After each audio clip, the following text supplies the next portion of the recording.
সকলের প্রতি রইল আদাব ও নমস্কার। অন্যান্য জাতির প্রতি রইল আন্তরিক শুভেচ্ছা ও ভালোবাসা।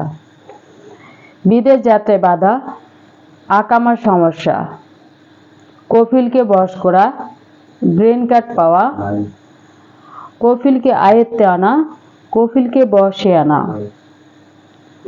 কফিল আপনার সাথে টর্চারিং করতেছে, আপনার সাথে খারাপ ব্যবহার করতেছে, আপনাকে দেখতে পারে না, তাকে আয়ত্তে আনতে চান, বশে আনতে চান, তাহলে জীবনে শেষ চিকিৎসা মনে করে একটি তদবির করবেন।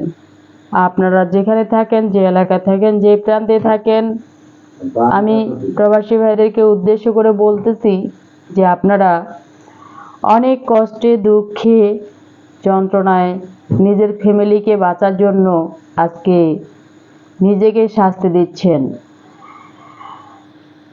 তো নিজের ফ্যামিলিকে যারা বাঁচাইতে চাচ্ছেন বা আপনার পরিবারবর্গকে যারা বাঁচাইতে চাচ্ছেন, তারা অবশ্যই জীবনে শেষ চিকিৎসা মনে করে একটি তদবির করবেন।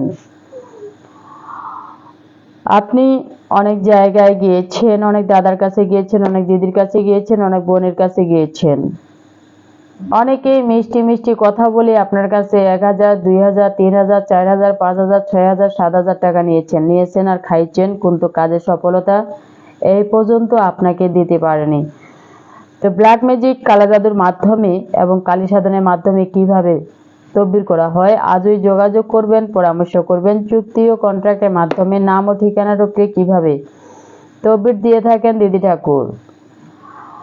তো আপনাদের যদি বিশ্বাস জাগে, ভালো লাগে, কথাবার্তা যদি আপনাদের ভালো লাগে, তাহলে আপনারা এই দিদি ঠাকুরের কাছ থেকে একটি তদবির নেবেন।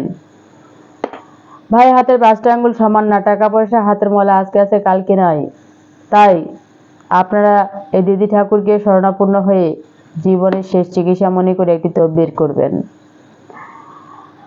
তো যারা যেখান থেকে আমার ভিডিওটি দেখতেছেন বা নতুন যদি হয়ে থাকেন, তারা অবশ্যই চ্যানেলটি সাবস্ক্রাইব করবেন, এটি লাইক করবেন, কমেন্টস করবেন, সারা বিশ্ববাসীকে দেখার মতো সুযোগ করে দিবেন। সবাই ভালো থাকবেন, সুস্থ থাকবেন।